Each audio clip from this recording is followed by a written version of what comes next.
अपने हालातों को ईश्वर पर छोड़ दें। जितना आप अपने जीवन में कर सकते हैं उतना वो पल भर में कर सकते हैं।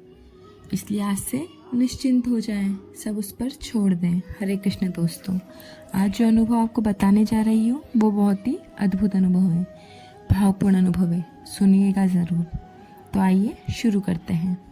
ठाकुर जी के एक भक्त वृंदावन में बांके बिहारी जी के दर्शन करके बड़ी खुशी में, सुकून में, मंद मंद मुस्कुराते हुए ब्रज की गलियों से गुजर रहे थे। कुंज की गलियों से जब गुजर रहे थे तो वो बहुत खुश थे, क्योंकि अभी अभी वो ठाकुर जी से मिलकर आए थे। इसलिए वह बहुत खुश थे। मन का बोझ हल्का हो गया था और उन्हें पूरा विश्वास था, जो कहा है ठाकुर जी ने सब सुन लिया। गलियों से गुजर रहे थे, तभी एक संत की आवाज़ आई। वह संत भजन गा रहे थे, हो नयन हमारे श्री बिहारी जी के चरण कमल। ये भजन सुनते ही उस आवाज़ के पीछे चल पड़े। संत के पास पहुँचे। संत बार बार गा रहे थे, हो नयन हमारे श्री बिहारी जी के चरण कमल। बहुत आनंद आ रहा था। इस भक्त को लगातार सुन रहे थे, साथ साथ गुनगुना रहे थे। भजन खत्म हुआ। संत महात्मा को राधे राधे किया और फिर अपने घर की तरफ चल पड़े। रास्ते भर यही भजन गुनगुनाते रहे, बार बार यही भजन, हो नयन हमारे श्री बिहारी जी के चरण कमल। ठाकुर जी को याद कर रहे थे और एकदम से निश्चिंत थे। निश्चिंत इसलिए थे क्योंकि बिहारी जी से मिलकर आए थे, सारी बातें करके आए थे, इसलिए खुश थे। हर व्यक्ति जो ठाकुर जी के पास जाते हैं, बांके बिहारी के मंदिर जाते हैं, वृंदावन जाते हैं, बांके बिहारी से मिलकर आते हैं, वहाँ से जब वापस आते हैं तो पूरी तरह से निश्चिंत होते हैं, क्योंकि अपनी सारी चिंताएं वहीं छोड़ कर आते हैं, क्योंकि ठाकुर जी को सब बता कर आते हैं। तो ये भी उसी तरह ठाकुर जी को सब बता कर आए थे। फिर जब ये अपने घर पहुंचने वाले थे तब रास्ते में एक दो लोग जान पहचान के मिले। तो ये भजन गाते गाते रुक गए और उन्हें बताने लगे कि मैं बिहारी जी से मिल के आया हूँ, बड़ा आनंद आया, आज बहुत खुश था। जब घर पहुँचे तो फिर से याद करने लगे, वो भजन था क्या जो मैं गा रहा था। बहुत अच्छा भजन था, क्या गा रहा था मैं, लेकिन इनको भजन याद ही नहीं आया। याद बस ये आया कि ठाकुर जी के चरण बस दिख रहे थे मुझे। इनको आंखें बंद करके फिर से याद करने की कोशिश करने लगे और इनको याद आया, हो नयन बिहारी जी के हमारे चरण कमल। बिल्कुल उल्टा याद आया। पहले ये गा रहे थे, हो नयन हमारे श्री बिहारी जी के चरण कमल, कि हमारी जो आंखें हैं वह ठाकुर जी के चरणों में लगी हुई है।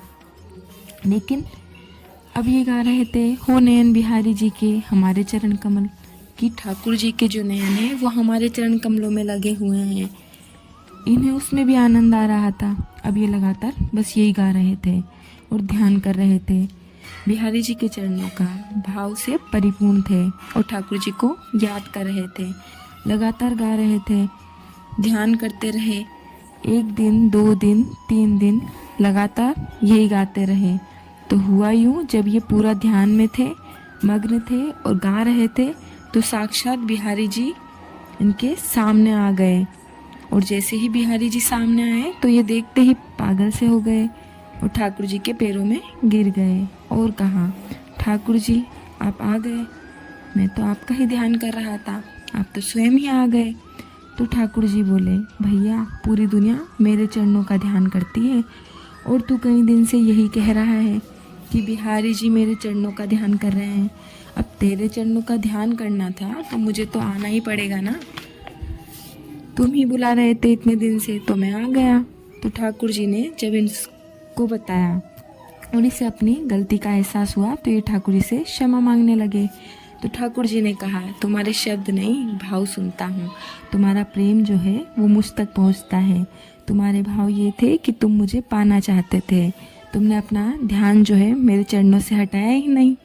तुम कह रहे थे, हो नयन बिहारी जी के मेरे चरण कमल, लेकिन ध्यान तुम्हारा मेरे चरणों में था, तुम मुझे पाना चाहते थे। तो मुझे तुम्हारे शब्द नहीं, तुम्हारे भाव सुनाई दे रहे थे, तुम्हारा प्रेम समझ आ रहा था कि तुम मुझसे कितना अधिक प्रेम करते हो।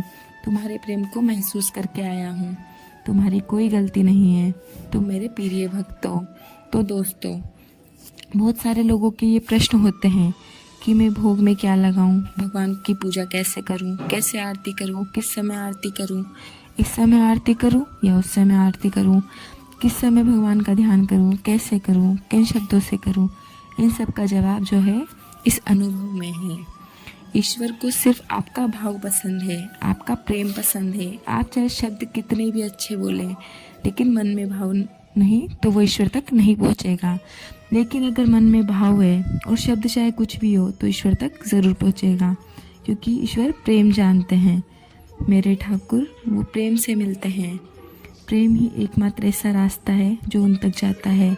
वो भाव का रास्ता है, वो प्रेम का रास्ता है। आप सोचिए, कभी ठाकुर जी ने आपको ठाकुर जी ने आपको कितनी स्वतंत्रता दी है। आप उन्हें कभी अपना बच्चा मानते हैं, कभी पति मानते हैं, कभी दोस्त मानते हो, कभी भाई, कभी पिता। हर कोई ठाकुर जी को अपने भाव के रूप में मानते हैं और फिर उनसे बात करते हैं। कितनी माताएं उनको बच्चा मानकर भोजन खिलाती है, नहलाती है, श्रृंगार करती है। कितने लोग अपना दोस्त मानते हैं, अपने साथ लेकर चलते हैं। कितने लोग उनको पिता मानते हैं और उनके पैरों में जाकर गिर जाते हैं, अपनी बात बताते हैं। हर व्यक्ति का अपना भाव है और अपने भाव से ठाकुर जी को पाते हैं, क्योंकि वहाँ प्रेम सबसे बड़ा भाव है। सबके भीतर प्रेम है, चाहे आप किसी भी रूप में माने, क्योंकि ठाकुर जी तो प्रेम को सुनते हैं। वह परमेश्वर है, पूरी सृष्टि को उन्होंने बनाया है।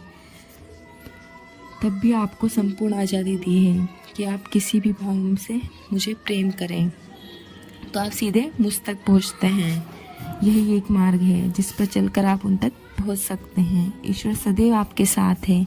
यदि आपके हृदय में प्रेम है तो सिर्फ ईश्वर के प्रति ही नहीं, उन सबके प्रति जिन सबको मैंने बनाया है। और इस सृष्टि में ऐसा कुछ भी नहीं है जो ईश्वर ने नहीं बनाया।